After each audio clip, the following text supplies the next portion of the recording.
Hey, and welcome to Connect. Today, we're going to talk about the metaverse. I want to share what we imagine is possible, the experiences you'll have, the creative economy we'll all build, and the technology that needs to be invented, as well as how we're going to all do this together. The basic story of technology in our lifetimes is how it's given us the power to express ourselves and experience the world with ever greater richness.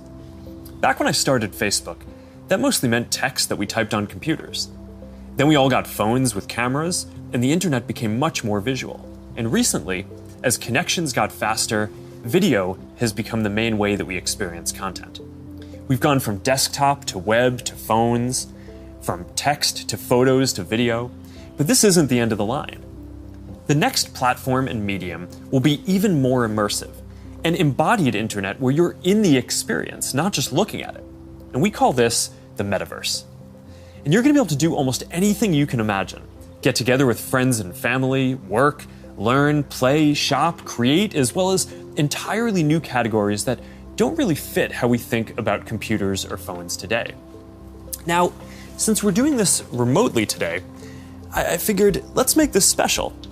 So we've put together something that I think is really going to give you a feeling for what this future could be like.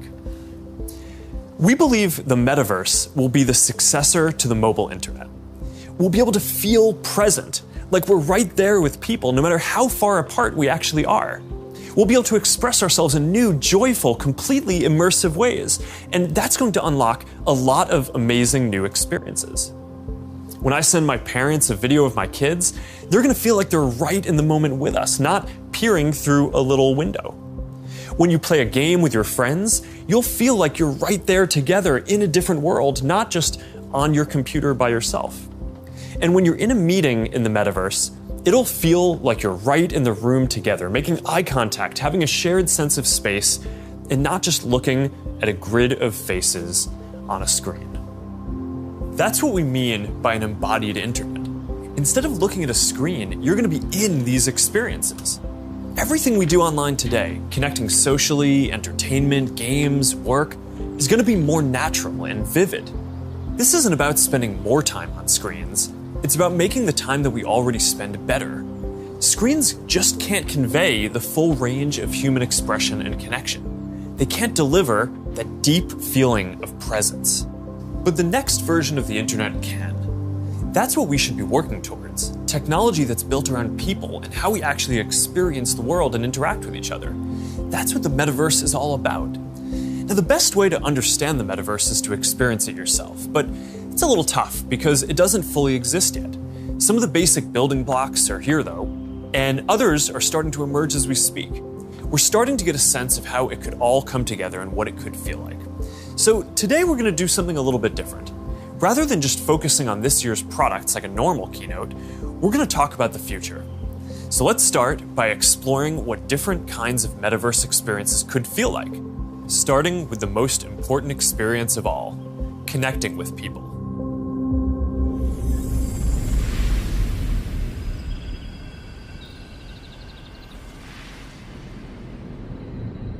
Imagine you put on your glasses or headset and you're instantly in your home space. It has parts of your physical home recreated virtually, it has things that are only possible virtually, and it has an incredibly inspiring view of whatever you find most beautiful. Hey, are you coming? Yeah, just gotta find something to wear.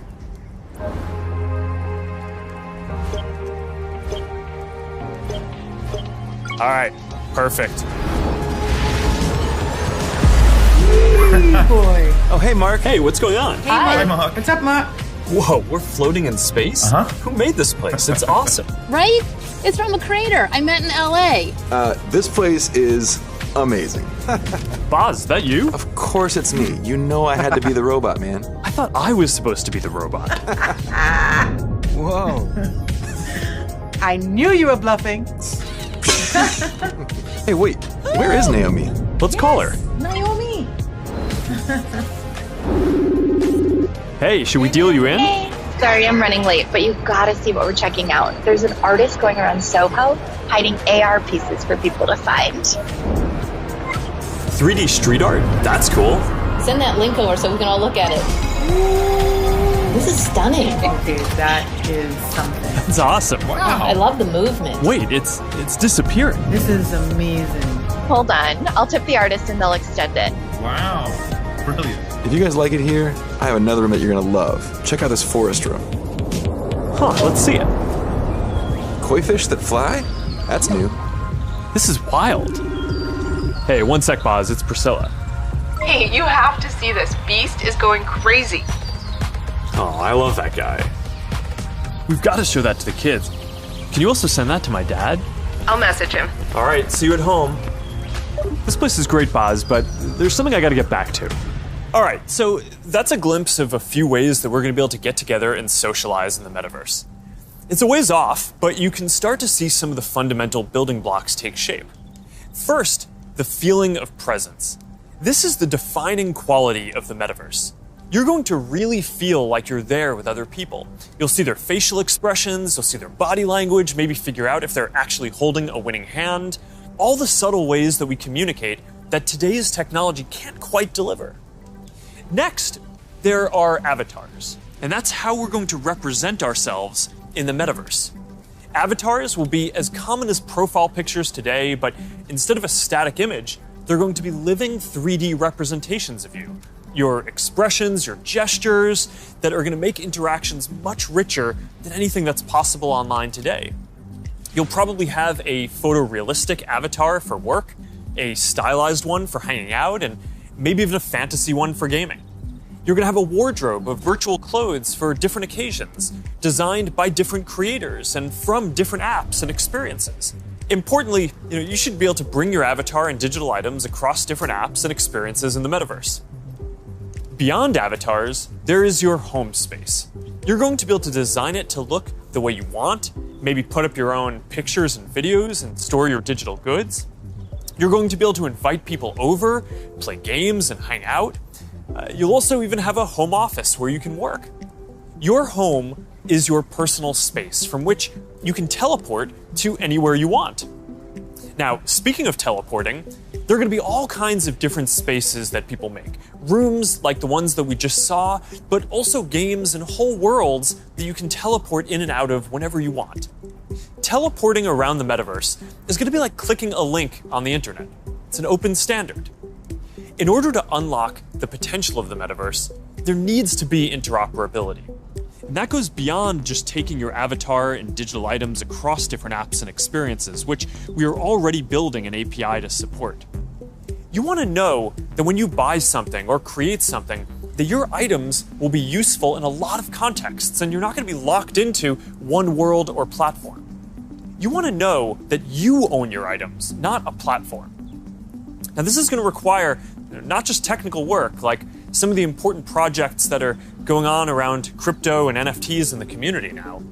It's also going to take ecosystem building, norm setting, and new forms of governance, and this is something that we're really going to focus on. Privacy and safety need to be built into the metaverse from day one. You'll get to decide when you want to be with other people, when you want to block someone from appearing in your space, or when you want to take a break and teleport to a private bubble to be alone. You're going to be able to bring things from the physical world into the metaverse. Almost any type of media that can be represented digitally, photos, videos, art, music, movies, books, games, you name it. Lots of things that are physical today, like screens, will just be able to be holograms in the future. You won't need a physical TV, it'll just be a $1 hologram from some high school kid halfway across the world. And you'll be able to take your items and project them into the physical world as holograms in augmented reality too. You're going to be able to move across these different experiences on all kinds of different devices, sometimes using virtual reality so you're fully immersed, sometimes using augmented reality glasses so you can be present in the physical world as well, and sometimes on a computer or phone so you can quickly jump into the metaverse from existing platforms. There are going to be new ways of interacting with devices that are much more natural. Instead of typing or tapping, you're going to be able to gesture with your hands, say a few words, or even just make things happen by thinking about them. Your devices won't be the focal point of your attention anymore. Instead of getting in the way, they're going to give you a sense of presence in the new experiences that you're having and the people who you're with. Now, these are some of the basic concepts for the metaverse. And while this may sound like science fiction, we're starting to see a lot of these technologies coming together. In the next 5 or 10 years, a lot of this is going to be mainstream. And a lot of us will be creating and inhabiting worlds that are just as detailed and convincing as this one on a daily basis. So even though it's still a long way off, we're starting to work on some of these foundational concepts today. Horizon is the social platform that we're building for people to create and interact in the metaverse. One part of this is Horizon Home, which is our early vision for a home space in the metaverse. Horizon Home is the first thing that you'll see when you put on your Quest headset. Today, there are already a bunch of options to choose from, and in the future, anyone will be able to create one. We've just called it home until now because it's been missing something very important: people. Soon, we're going to be introducing a social version of home, where you can invite your friends to join you as avatars. You'll be able to hang out, watch videos together, and jump into apps together. Then, there is Horizon Worlds, which is where you can build worlds and jump into them with people. Horizon is designed to make it possible for everyone to create, and we're already seeing people build some really interesting experiences, from creating new games together to throwing surprise parties in VR that family and friends around the world can join. We started rolling out Horizon Worlds in beta last year, and we're adding more people and more worlds every day. And we also just launched Horizon Workrooms earlier this year for collaboration. Beyond Horizon, we're also making it easier to communicate with your friends across different layers of reality. This year, we're bringing messenger calls to virtual reality. You're going to be able to invite your friends to a messenger call, and soon you'll be able to explore somewhere together or join a game. Now, these are the kinds of tools that need to get built so that you can jump into the metaverse with your friends from anywhere. And they're going to unlock some pretty amazing experiences. Now, let's move on from some of these basic concepts and people just connecting to a completely different set of experiences around entertainment and gaming.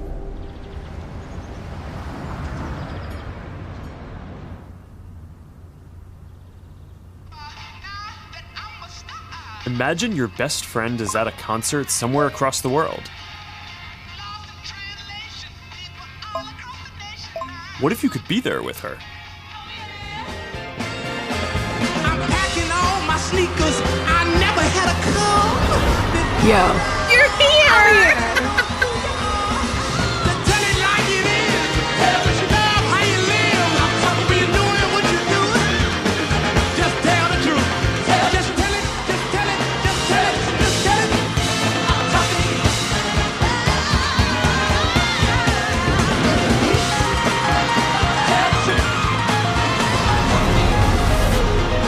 After party passes? Yes!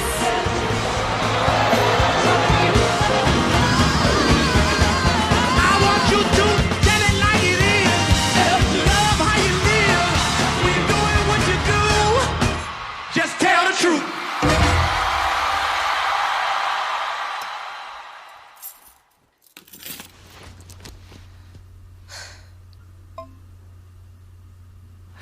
Jumping in now. What if there was an after party that anyone could go to, no matter where they were? This is wild.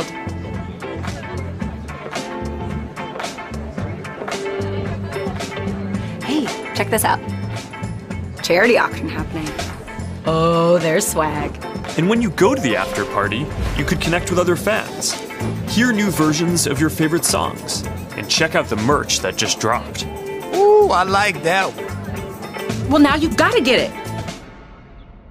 You can start to see how the metaverse is going to enable richer experiences by letting us add new layers to the world that we can interact with. Creators and artists are going to be able to connect with their audiences in new ways and really bring them into these shared experiences. Now, there's a lot that needs to get built to create experiences like this, but we're working on some of these pieces right now with Spark AR. First, we're building tools that creators can use to place digital objects into the physical world and let people interact with them. And rather than just simple visual effects, new creator capabilities will support 3D objects that can respond and react realistically, including a realistic sense of depth and occlusion. In the next year, we're also adding the ability for creators to connect different physical locations into cohesive augmented reality storytelling experiences, like guided tours or scavenger hunts.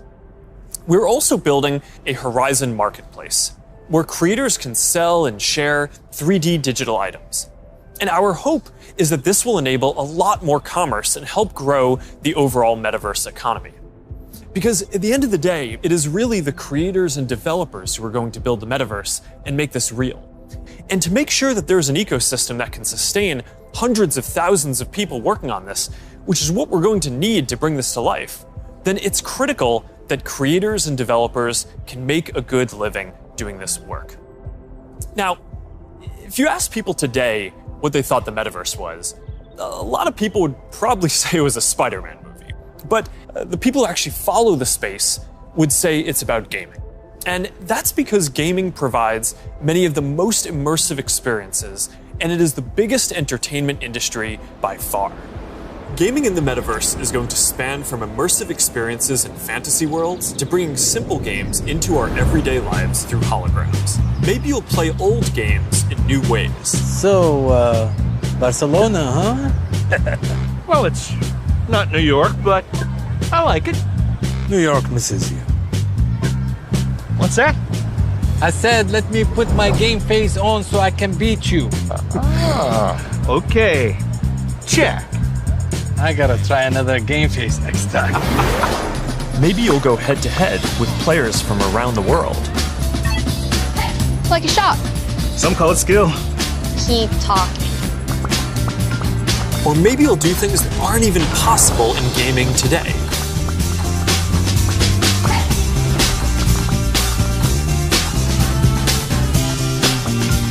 Hey Mark, down for a VR foiling sesh? Now this is more my style.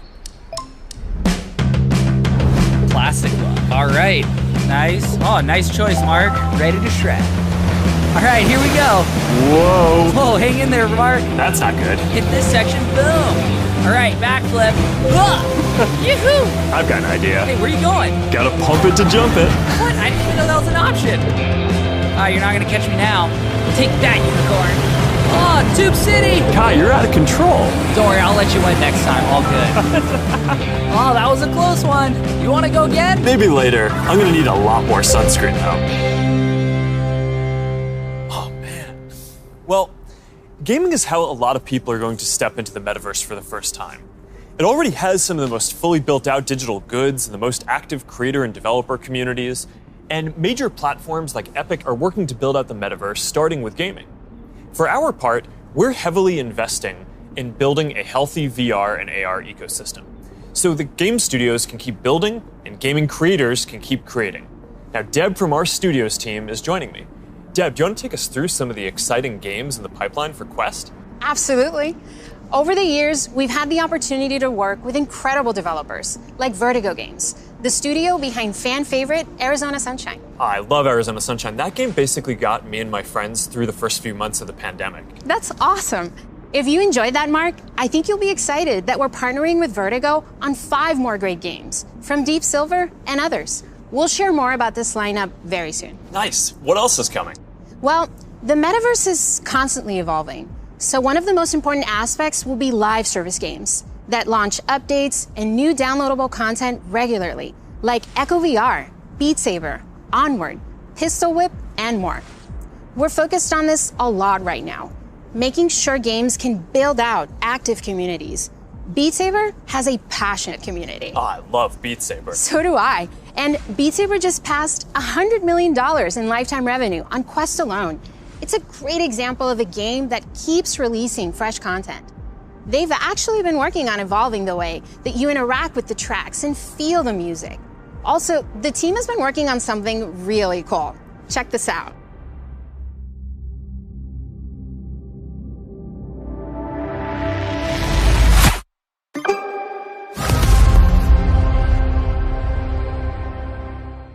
I can't wait to play this. And they keep partnering with incredible artists to release new music packs all the time. Did you play the Billie Eilish music pack last month? Yeah, a little more than I should have. I probably should have been working more on this metaverse presentation. Well, they have a great lineup of artists for 2022. And there's one more epic surprise before the end of the year. So stay tuned. Okay, have you played Population 1? I mean, yeah, I love the game so much that... For those who haven't, Population 1 is a thrilling battle royale that is only possible in VR. Since its launch at Connect last year, it has become one of the highest earning games on Quest and the biggest multiplayer FPS on the platform. You can have up to 24 people in at once for a match. We're super excited to keep launching big updates, like an all-new autumn event later in November and a Winter Wonderland update in December.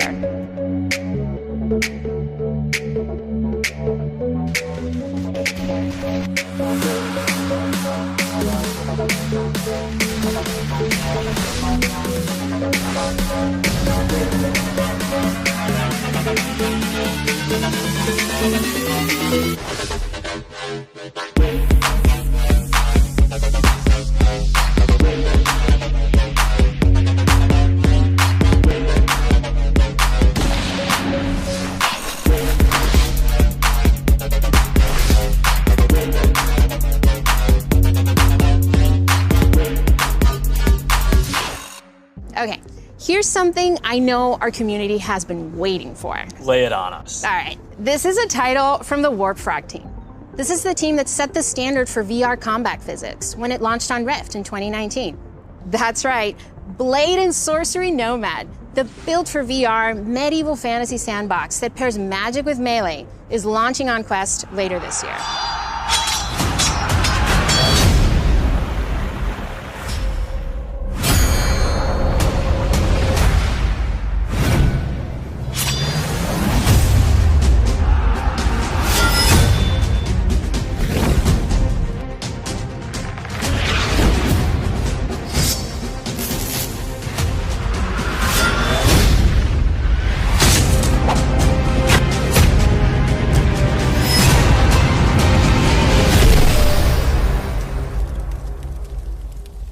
For more gaming updates, look out for the 2022 Oculus Gaming Showcase. It's going to be loaded with news you won't want to miss.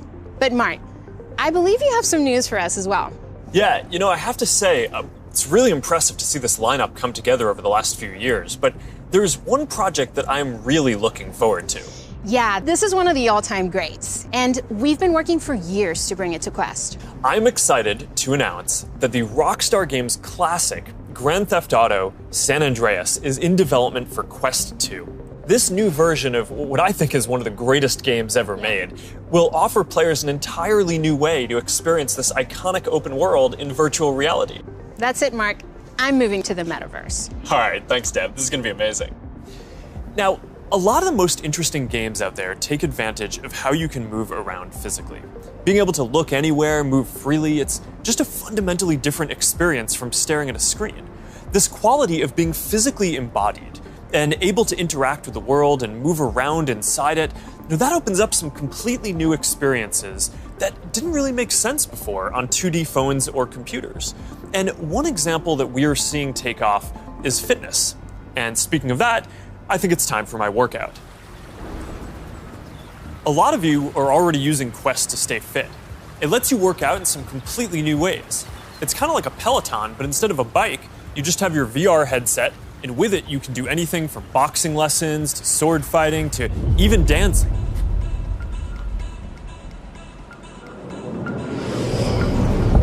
You'll be able to work out in new worlds, even against an AI.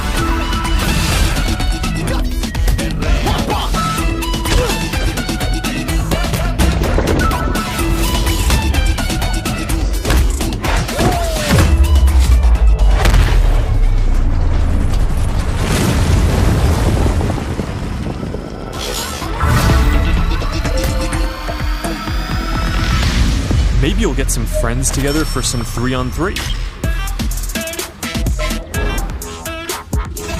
Maybe play pickup with people on the other side of the world.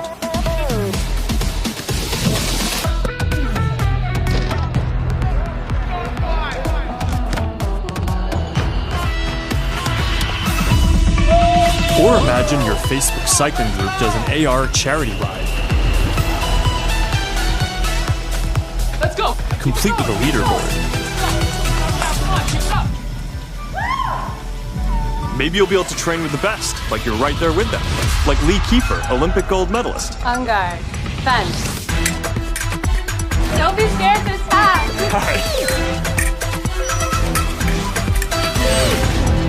You seem like a natural. Whoa. All right, that's a little too realistic. See you later, Lee. That was fun. Good job, Mark.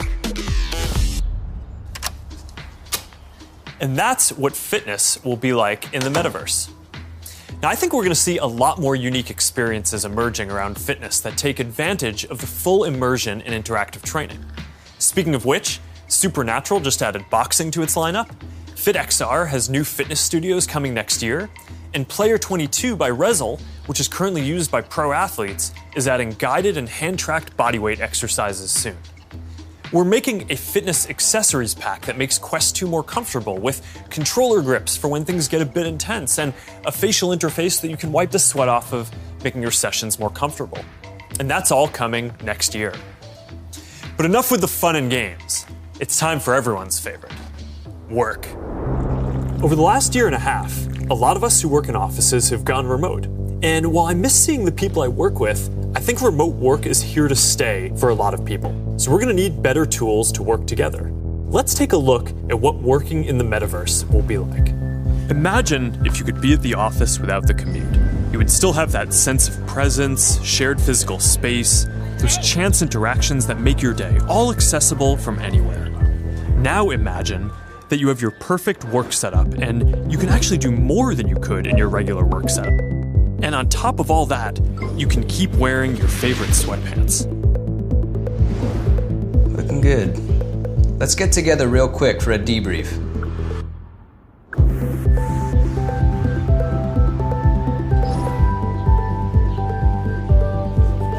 I'm free now. Let's jump in. Hi. Hey. So what do we think?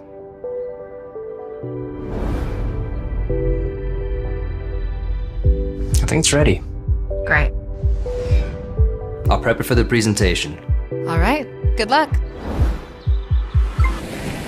Imagine a space where you can tune out distractions and focus on the task at hand. And when you're ready to share what you've been working on, you can present it as if you're right there with the team. Wait, where's Mark? I think he's in the middle of something. You can already see some of these elements in Horizon Workrooms, which we launched a couple of months ago.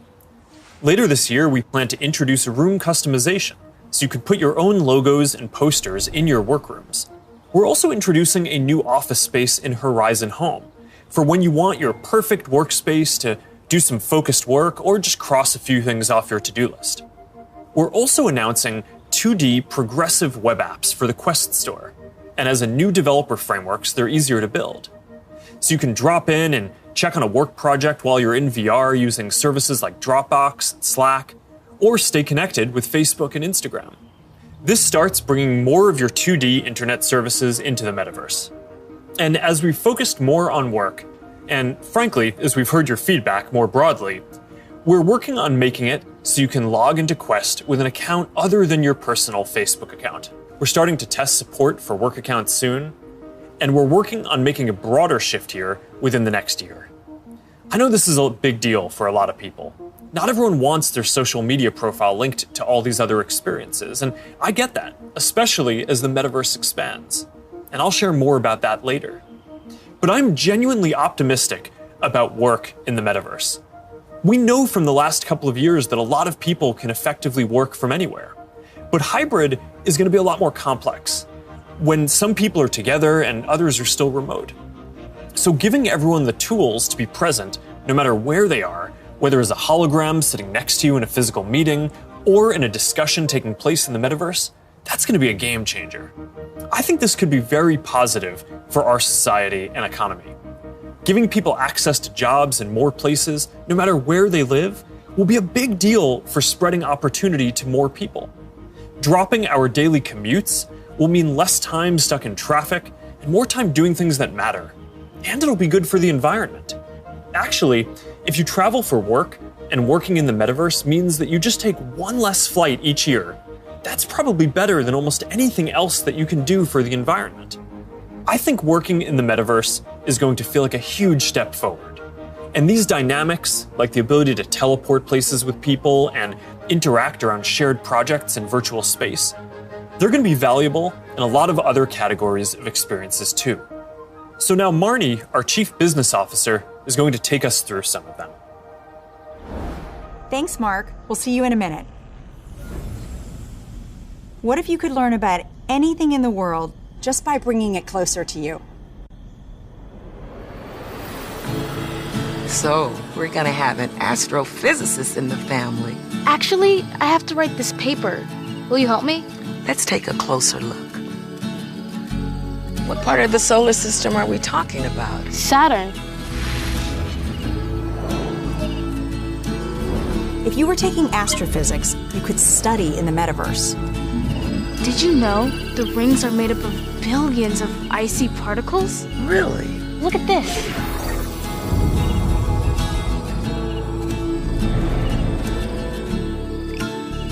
You ready to do that paper now, right? Yeah.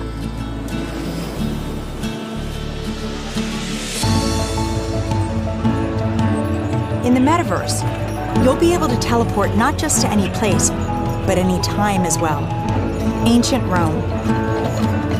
Imagine standing on the streets, hearing the sounds, visiting the markets, to get a sense of the rhythm of life over 2,000 years ago. Imagine learning how the Forum was built by actually seeing the Forum get built right in front of you.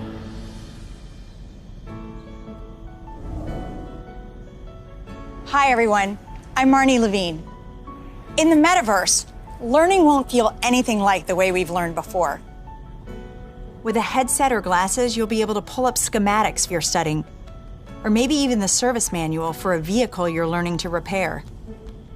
Let's say you're a med student or a doctor. With apps like OSO VR, you can learn new techniques in surgery firsthand, practicing until you get it right.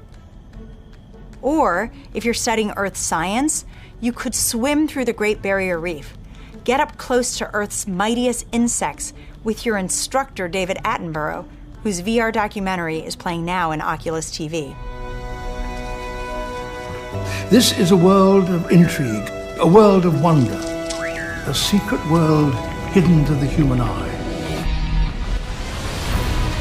Explore the extraordinary world of Micro Monsters 3D with me, David Attenborough. This is just one of the ways we're going to learn in the future.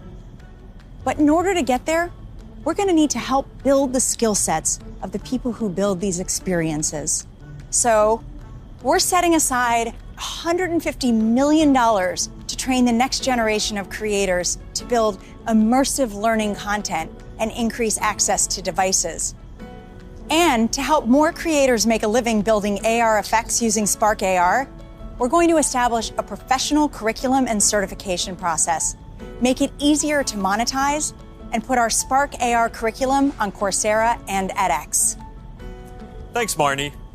So that's a glimpse of the kinds of experiences that you might have in the metaverse. From connecting with friends, to gaming and entertainment, to work and education, and creation and commerce. Now, let's talk about how creators and developers are going to build all of this, and about the economy that we all need to create. The last few years have been humbling for me and our company in a lot of ways. One of the main lessons that I've learned is that building products isn't enough. We also need to help build ecosystems so that millions of people can have a stake in the future, can be rewarded for their work, and benefit as the tide rises, not just as consumers, but as creators and developers. But this period has also been humbling because as big of a company as we are, we've also learned what it is like to build for other platforms. And living under their rules has profoundly shaped my views on the tech industry. Most of all, I've come to believe that the lack of choice and high fees are stifling innovation, stopping people from building new things, and holding back the entire internet economy. We've tried to take a different approach. We want to serve as many people as possible, which means working to make our services cost less, not more. Our mobile apps are free. Our ads business model is an auction which guarantees every business the most competitive price possible. We offer our creator and commerce tools either at cost or with modest fees to enable as much creation and commerce as possible. And it's worked. Billions of people love our products. We have hundreds of millions of businesses on our platform, and we have a rapidly growing ecosystem and a thriving business. That's the approach that we want to take to help build the metaverse too. We plan to continue to either subsidize our devices or sell them at cost to make them available to more people. We'll continue supporting sideloading and linking to PCs so consumers and developers have choice rather than forcing them to use the Quest store to find apps or reach customers. And we'll aim to offer developer and creator services with low fees in as many cases as possible so we can maximize the overall creator economy, while recognizing that to keep investing in this future, we'll need to keep some fees higher for some period to make sure that we don't lose too much money on this program overall. After all, while a growing number of developers are already profitable, we expect to invest many billions of dollars for years to come before the metaverse reaches scale.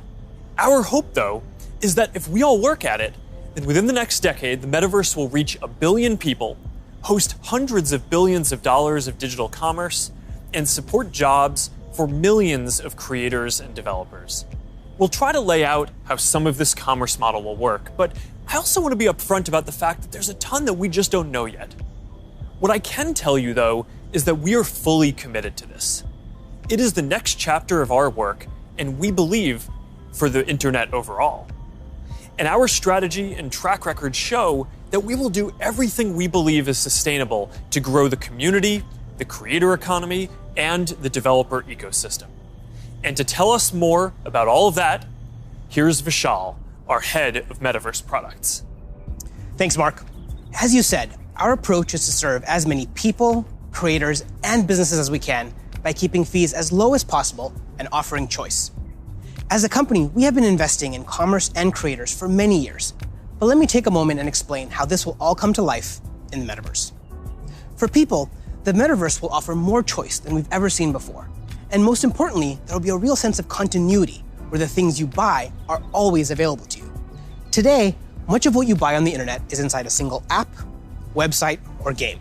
You might buy a custom skin for your gaming avatar, but you can't take it with you when you move to a new space. In the physical world, that would be the equivalent of buying your favorite sports team's jersey and never be able to wear it outside the stadium. In the future, you will be able to buy digital clothes for your avatar and then wear them into the metaverse more broadly. For creators, our goal is to provide a way for as many creators as possible to build a business in the metaverse. One thing we've learned from today's digital platforms is that we can't artificially limit innovation.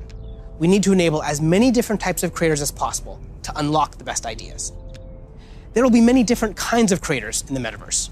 Creators who make digital objects, creators who offer services and experiences, and those who build entire worlds like game creators do today. We also want creators to have the biggest possible audiences. If a creator designs a signature effect to surround avatars, their fans should be able to buy it and then visit different spaces to show it off to their friends.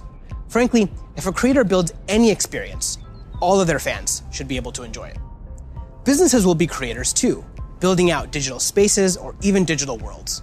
They'll sell both physical and digital goods, as well as experiences and services.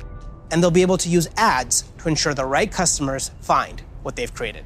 Speaking of buying things, we're also exploring new types of ownership models and entitlements to ensure people feel confident that they actually own something. This will make it easier for people to sell limited edition digital objects like NFTs, display them in their digital spaces, and even resell them to the next person securely. In short, the metaverse will remove many of the physical constraints we see on commerce today and make entirely new businesses possible. While this is very exciting, the metaverse is all about co-creating. We're building this together with creators, developers, and entrepreneurs. So today, I've asked Jackie Aina to join me to start a conversation about what might be possible. Jackie is a beauty creator who launched her own lifestyle brand on Instagram called Forever Mood, where she sells candles with scents like cuffing season and partners with major brands on makeup drops. So let's meet Jackie in her space. Here we are in this digital space, totally inspired by you and all the things that you love. Jackie, I've been such a big fan of yours for such a long time. Tell me a bit about how you got started in social media. So, rewind back to 2009. As it pertains to like beauty, I would go to like a makeup counter or go makeup shopping, and I always felt rejected, always felt othered. So I got so frustrated that eventually I was like, you know what? Not only am I gonna like not listen to them, but I'm gonna show other people how I'm making it work with my skin tone too. How did you go from creating content, creating videos, to a product? You just, have a brand called Forever Mood. It's huge on Instagram shopping. So Forever Mood was not only a bit of a love letter to me and my relationship with my mom. That's how we bond, was through fragrance ever since childhood. But it's been doing amazing, and we've actually been getting a lot of support. Jackie, this space is pretty magical, and I know it kind of reflects the stuff you love. Like, tell me a bit about what you love and why this represents you. Okay. So first thing, color is everything. I love pastels. You can see it in the brand. You can see it like a lot of times in what I wear. With the metaverse, when we're curating collections or even just brainstorming, this would be a great way to like gather us all together and literally kind of create atmospheres and environments and moods to just kind of enhance creativity. And then if I can invite people, it would be like inviting them in my home. You know what I mean? It'd be like bringing them into a piece of me. So I would want them to feel some of the things that I feel when I step into my house or when I light my candles. Interacting with people in comments and having a conversation is a way to kind of get your fan excited about interacting with you, but also you feel like you get a connection I get excited to your community. too, yeah. And so this idea of reaching kind of into the comment section and pulling a fan in and having a conversation is pretty powerful. And it humanizes that person on the other end, of that comment. And I think there's a really interesting opportunity to think about how we build community and how we engage with our fans in a really deep way, as opposed to just through a comment box. Imagine for your biggest fans, you could have an exclusive launch party where anyone could visit, no matter where they were in the world. I love that, because when we first launched the brand, everything was shut down because obviously quarantine, couldn't go anywhere. And I had this idea of doing like pop-ups for Forever Mood, where we would have a room inspired by each scent. And now, anyone from anywhere in the world could come and feel what you just described, have that feeling, have that sense, really get into that mood. Also, you have your greatest fans, the people that care a lot about you, the ability to reach new customers, use advertising to keep growing your business. And you could also drop an exclusive product in the metaverse, where only available to your most ardent fans who paid special access to get to that product. That's dope. Commerce is going to be a big part of the metaverse. You'll be able to sell both digital and physical products. The butterfly effect transports us someplace magical.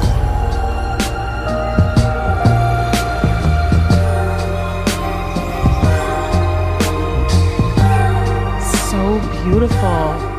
So Jackie, as we walk through this amazing world, what does the metaverse mean to you?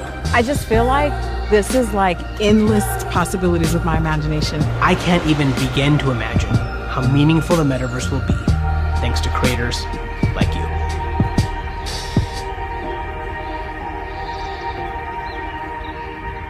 There's a lot here to be excited about. Just like the internet today, more people are going to have the freedom to find a business model that works for them, whether that's custom work, tipping, subscriptions, ads, or other monetization tools that may only make sense in the metaverse. Now think about how many people make a living on the internet today. How many of those jobs just didn't even exist a few years ago? I expect that the metaverse is going to open up lots of opportunities for people in the exact same way. Now, we have confidence in this general direction, and we're investing significantly in building for this future, but the reality is that no one knows exactly which models are going to work and make this sustainable. So we're going to approach this with humility and openness, and we're going to work with anyone whose efforts will help bring the metaverse to life. So now Boz is going to join us to talk about what people are already building for the metaverse and what kinds of tools we can create to help out. Hey Boz, I'm still kind of jealous of your robot avatar. Yeah, man, you gotta have the robot when you're working your dance moves, right? I mean, of course. Look, Mark, we've been working on Facebook Reality Labs for a long time, but we always kept the same vision, which is that we want to build tools that help people feel connected anytime, anywhere. And that vision is what drives us today, to help people get together in virtual spaces. We've come a long way since the early days of VR, thanks to the developers and the creators who see the potential to entertain and to educate. But of course, we still have a lot farther to go. So to keep the pace of innovation moving faster and empower more use cases, we do have a few exciting announcements. Today, we're introducing the Presence platform, which is a broad range of machine perception and AI capabilities that empower developers to build mixed reality experiences on Quest 2. You want to tell us more about the Presence platform? Yeah, we've said before that realistic presence is the key to feeling connected in the metaverse. And the Presence platform's capabilities are what's going to deliver on that promise. Things like environmental understanding, content placement and persistence, voice interaction, standardized hand interactions. In fact, let's start with hands. I mean, the human hand is an engineering marvel. And bringing hands into VR was no easy feat. It required a lot of collaboration against product, design, research, but we continue to improve that product, finding new ways to navigate with gestures and interact with VR. So today, we're introducing the Interaction SDK, a library of modular components that will make it easy to add hand interactions to your apps. That's pretty exciting. Yeah, we really think that this is going to help people accelerate the build time for new and existing titles that allow people to use their hands more naturally in more virtual experiences. Now, in addition to hands, there's another exciting interaction space for VR. That's your voice. The Voice SDK lets developers integrate voice input into their games and apps so they can create new gameplay and navigation. So soon, you'll be able to jump into a FitXR workout and shake up your routine just by saying, "Surprise me." Oh, yeah, I've tried this one before. This one's really tough. Yeah, me too. It is. Since we launched the Pass-Through API, we've already seen breakthrough experiments from developers that blend the virtual and the real world. Soon, with our next SDK release, developers will be able to ship their mixed reality apps on the Oculus Store and an App Lab. Now, of course, access to pass-through by itself is not enough. To achieve that rich mixed reality experience, apps also need to be aware of things in the room and, blend the virtual objects with the physical environment around them so they can coexist in the same space. So developers want to be able to place, persistent world-locked content like animated holograms or your Instagram feed in your real space. And tools like spatial anchors and scene understanding capabilities will help make these mixed reality experiences feel seamless. Now, I'd gladly nerd out with you on the technical details of this with you. I know. But I think it's better to show you. Load the world beyond. This is Appi. Appi, come on, Appi. Who's a good persistent state virtual object layered on an interactive pass-through environment? Oh, you are. Yes, you are. Appi, sit. Pets in the metaverse, man. Just as stubborn as they are in the physical world. You know, Boz, I always really wanted a forest in my living room. Did you? Not really. I'm looking forward to how developers are going to be able to build a new generation of mixed reality experiences on Quest 2. And it also gives us a glimpse of the kind of worlds that people are going to be able to build. Now let's talk about augmented reality.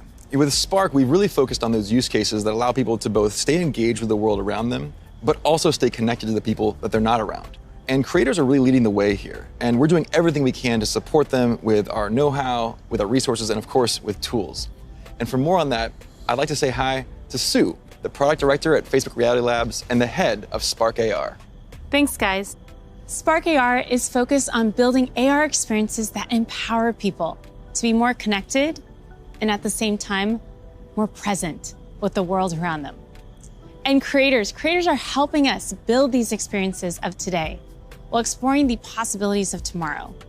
Fundamentally, we're democratizing AR creation and enabling a global community with the tools and knowledge necessary to develop the AR content and experiences that people love to use.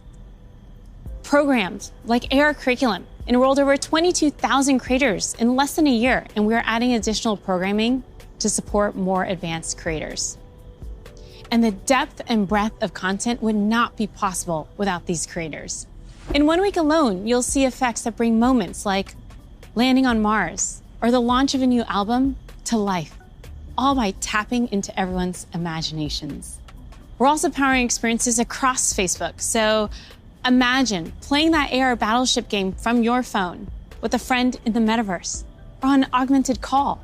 How cool, right? Right now, we have over 600,000 creators in our community with diverse needs and motivations for using AR to engage with their fans and audiences. We know people, more than 700 million monthly across the Facebook family of apps, are already using AR a ton.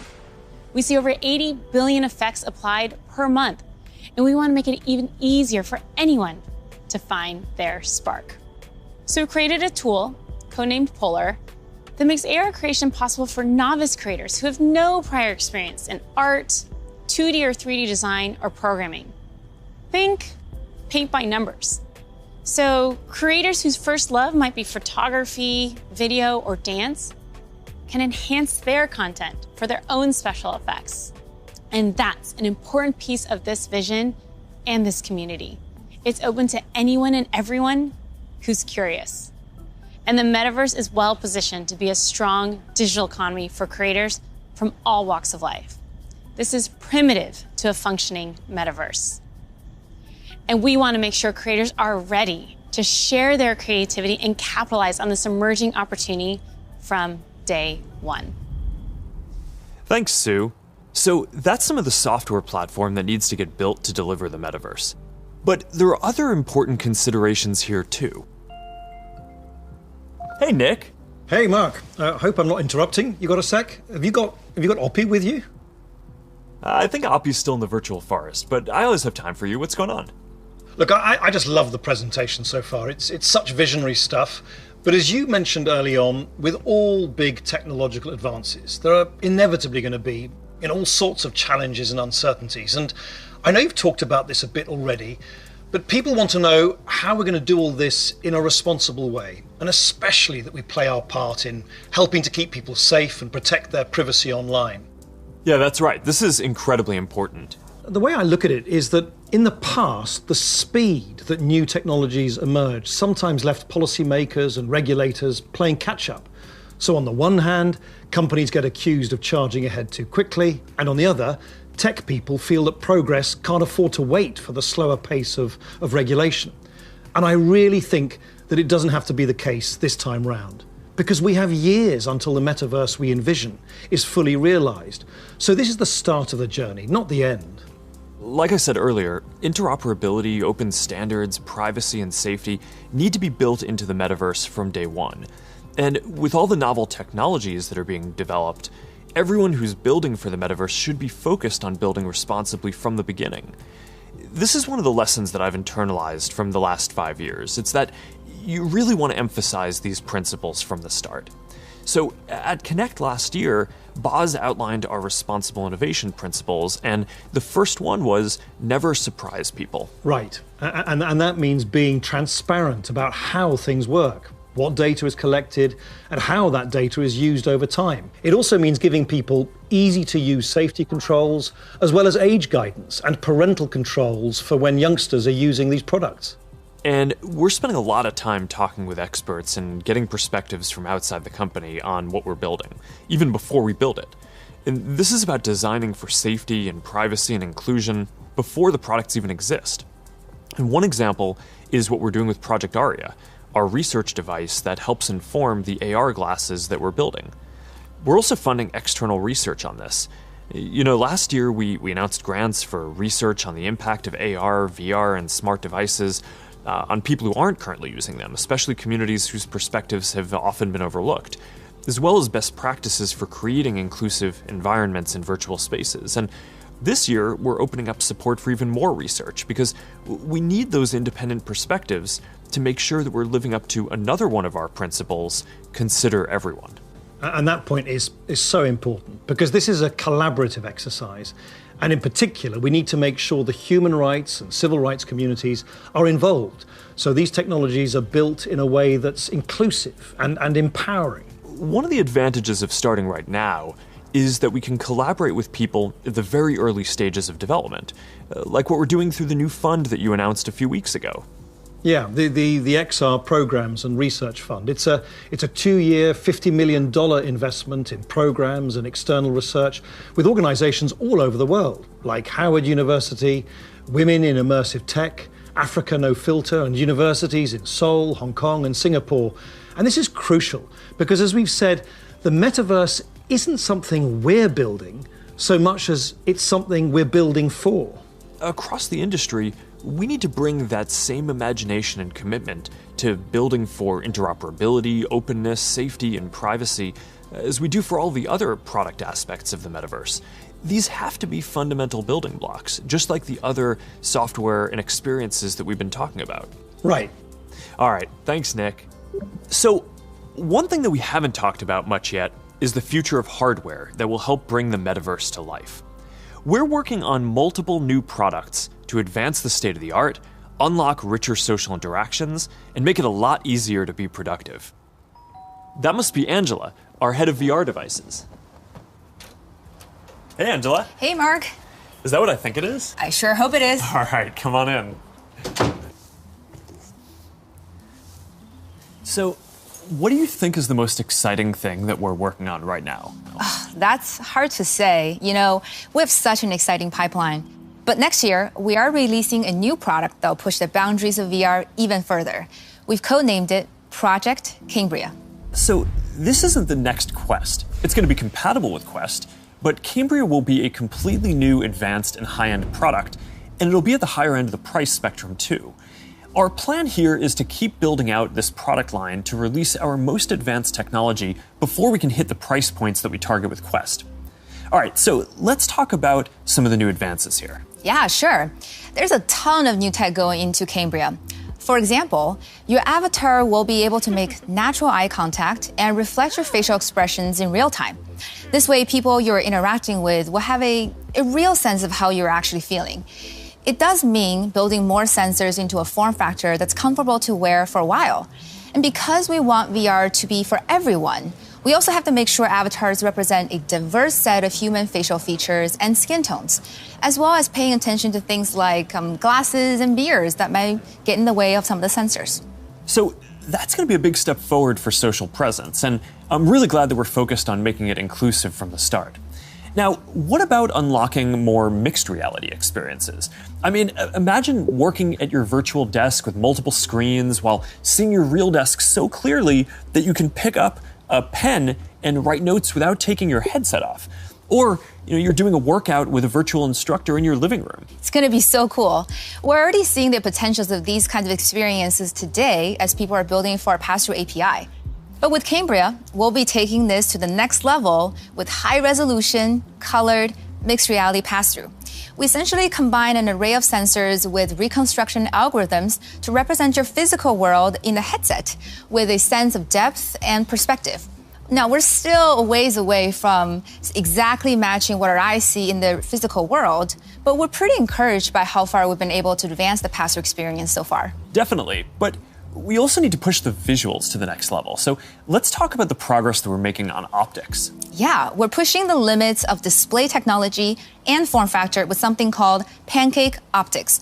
They essentially work by folding light several times over to achieve a slimmer profile than current lenses. Now, with several optical layers, we'll need to precisely control every aspect of design and fabrication to achieve that high-quality, artifact-free display and really just deliver the best optics ever in one of our headsets. That's pretty awesome. But let's make sure that we leave some of the good stuff for next year's release, too. All right, now, I'm excited to keep building out this new product line over future generations so we can keep getting our most advanced technology into people's hands even before we can get it into our Quest product line. That's our goal. We're starting to work with developers to build experiences for Cambria as we speak, and we're looking forward to sharing so much more with y'all next year. Sounds good. Now, beyond virtual reality, we are also focused on the hardware to make true augmented reality possible. In a lot of ways, augmented reality is even harder, not just because we need to invent a completely new optical stack that's not based on screens, but because we basically need to fit a supercomputer into a pair of normal-looking glasses. So we're approaching this problem from two directions. First, how much technology can we pack into a pair of normal, great-looking glasses today? And second, how do we take the long-term tech stack to do everything and keep miniaturizing and improving it until it fits into a pair of normal, good-looking glasses? On the first path, last month we launched Ray-Ban Stories, our first smart glasses in partnership with Essilor Luxottica. They're not full AR glasses yet, but they let you take pictures and videos, listen to music, and take phone calls while you're out looking at the world instead of down at your phone. And we built leading privacy features into the glasses, like the LED light whenever you're recording, which phones don't even have. And we delivered this in the iconic Ray-Ban style for just $299. These are all steps along the path to an embodied internet. But the ultimate goal here is true augmented reality glasses. And we've been working on that too. And today, I want to show you an experience that we've been working on for Project Nazare, which is the codename for our first full augmented reality glasses. Here, you'll see you're chatting with friends on WhatsApp and planning a game night. You can select a game, and then, as you walk over to your kitchen, you can easily just put your game onto the table and you're off. And that's the kind of experience that augmented reality will unlock. There's a lot of technical work to get this form factor and experience right. We have to fit hologram displays, projectors, batteries, radios, custom silicon chips, cameras, speakers, sensors to map the world around you, and more into glasses that are about 5 millimeters thick. So we still have a ways to go with Nazare, but we are making good progress. I'm excited about our future roadmap, but even that's still early in a journey that's going to go on for decades.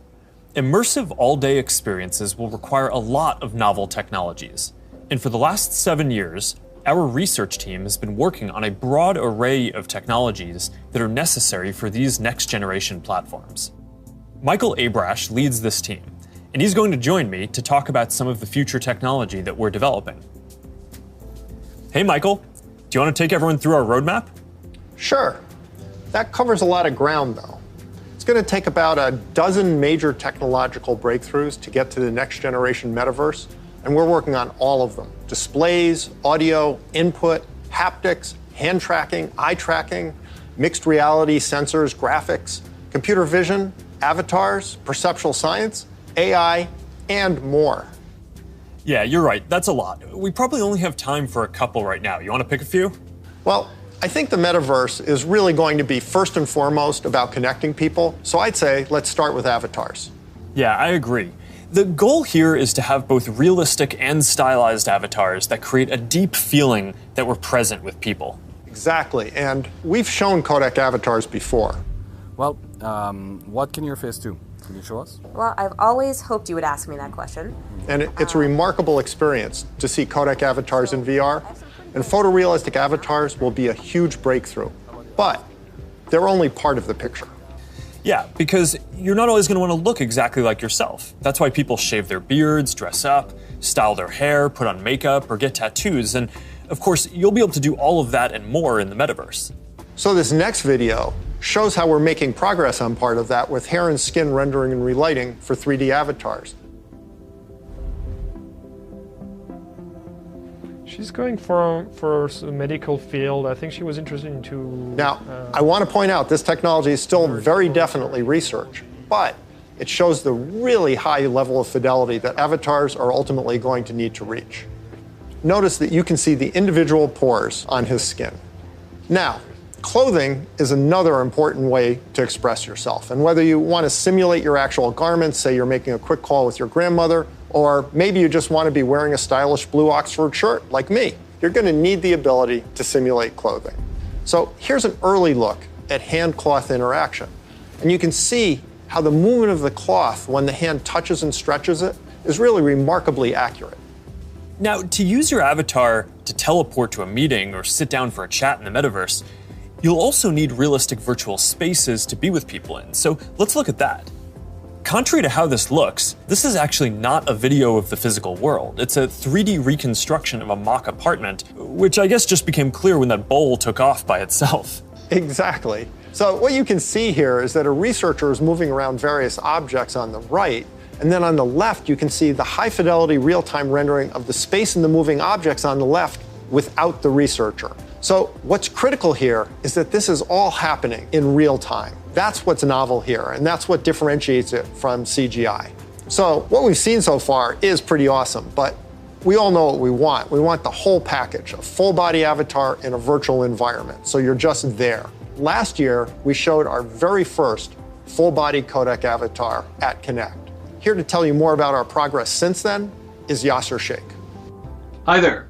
My name is Yasser, and I direct the Facebook Reality Research Lab in Pittsburgh. Well, that's not completely true. What you're seeing is actually a rendering of my pre-recorded codec avatar. Over the past couple of years, we've made quite a bit of progress with codec avatars. My avatar can now look left, look right, look up, look down, make facial expressions. Here, you can see Elaine is in VR on the right. You can see her view of Yasser's avatar and the reconstructed real-world space that it's in on the left as she moves around the avatar. What you see on the left is an entirely virtual reconstruction. This gives you a sense of a future in which you'll be able to interact with another person's realistic avatar in virtual reality in real time. Now, preventing others from using your avatar will be critical. That's why, even though this is early stage research, we're already thinking about how we could secure your avatar, whether by tying it to an authenticated account or by verifying identity in some other way. All right, so we've talked about what we're going to be able to see, but of course we also want to be able to actually do things in the metaverse. And while seeing your hands in VR and manipulating virtual objects is a big step forward towards that, then we're going to need an even easier and more intuitive way to interact with virtual content when you're on the go wearing AR glasses. And we believe that neural interfaces are going to be an important part of how we interact with AR glasses. And more specifically, EMG input from the muscles on your wrist combined with contextualized AI.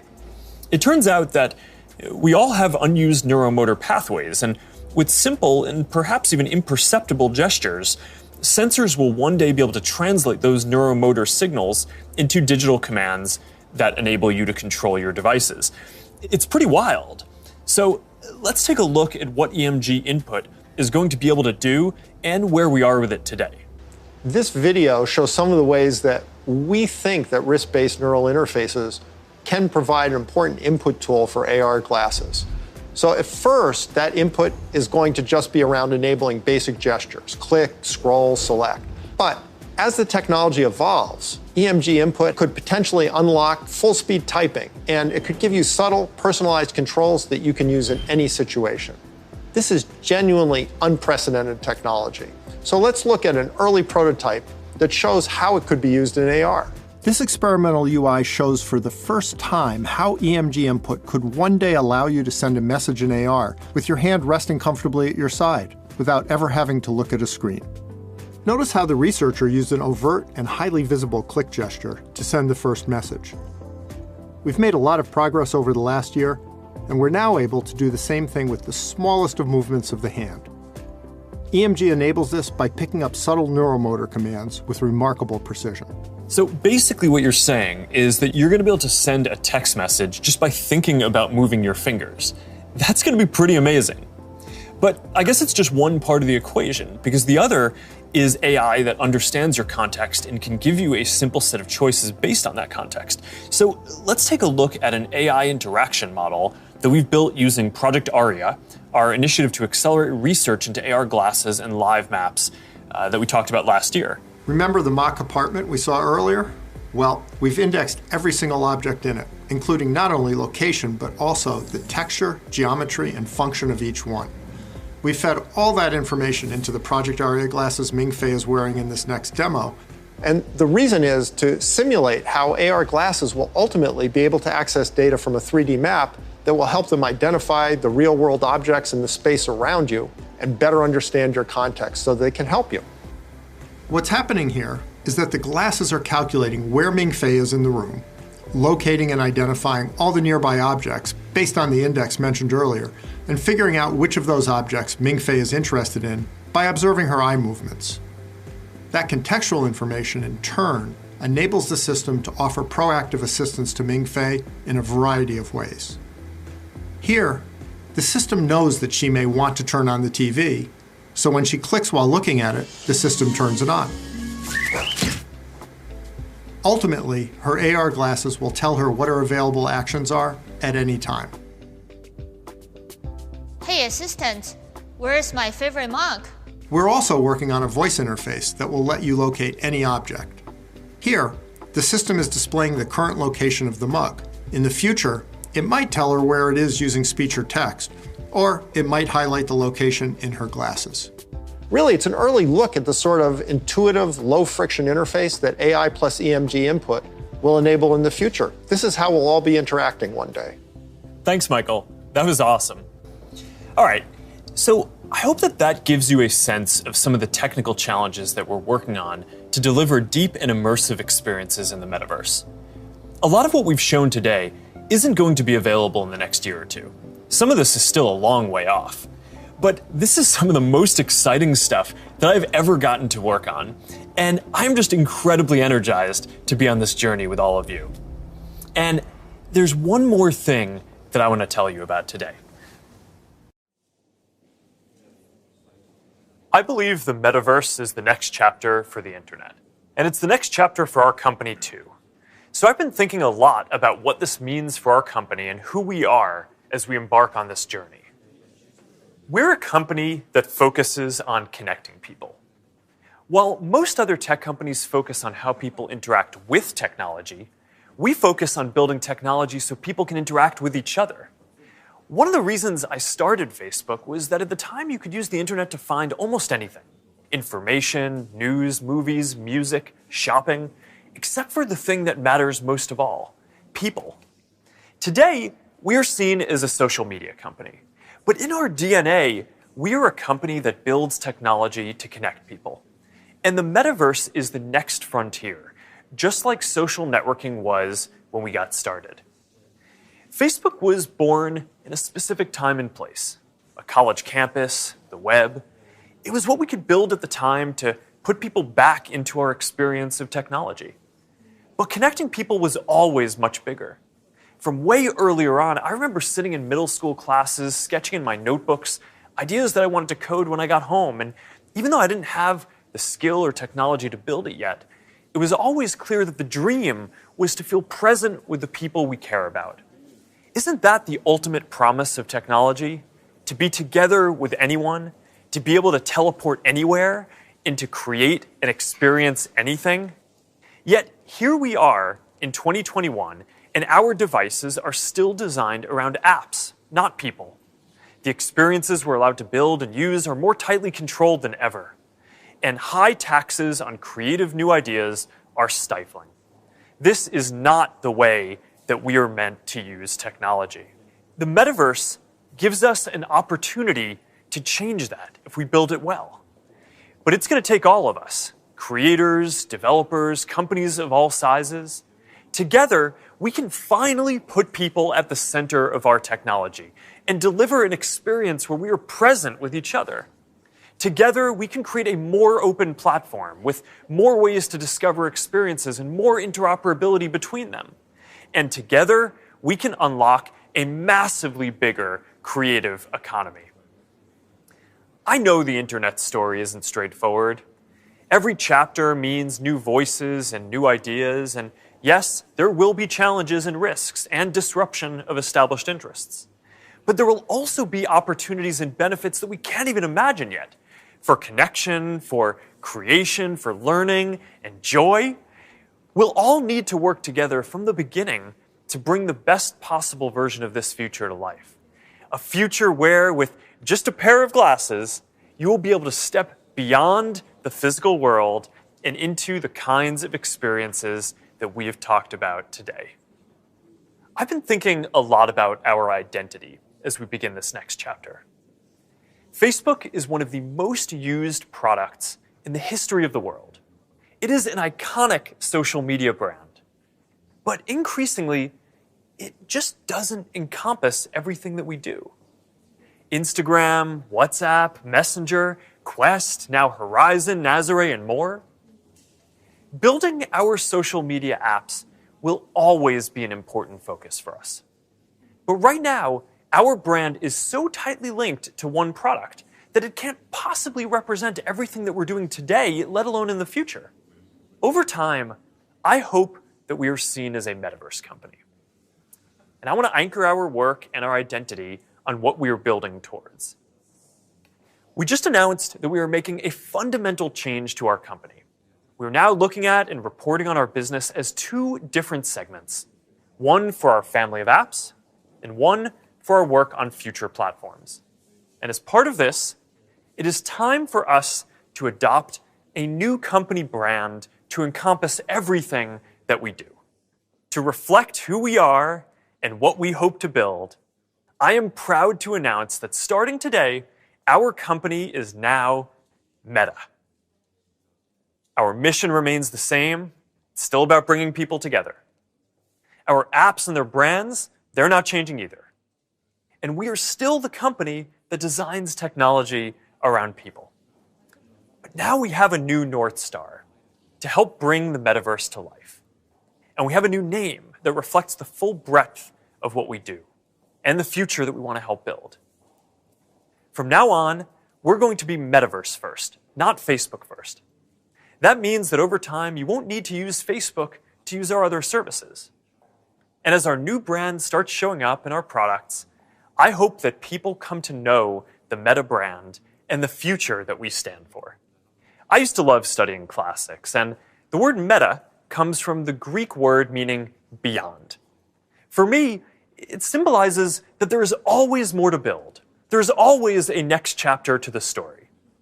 And for us, that's a story that started in a dorm room and grew beyond anything we could imagine, into a family of apps that people use to find one another, to find their voice, to start businesses and communities and movements that have changed the world. I'm proud of what we've built so far and excited about what comes next as we move beyond what's possible today, beyond the constraints of screens, beyond the limits of distance and physics, and towards a future where everyone can be present with each other, create new opportunities, and experience new things.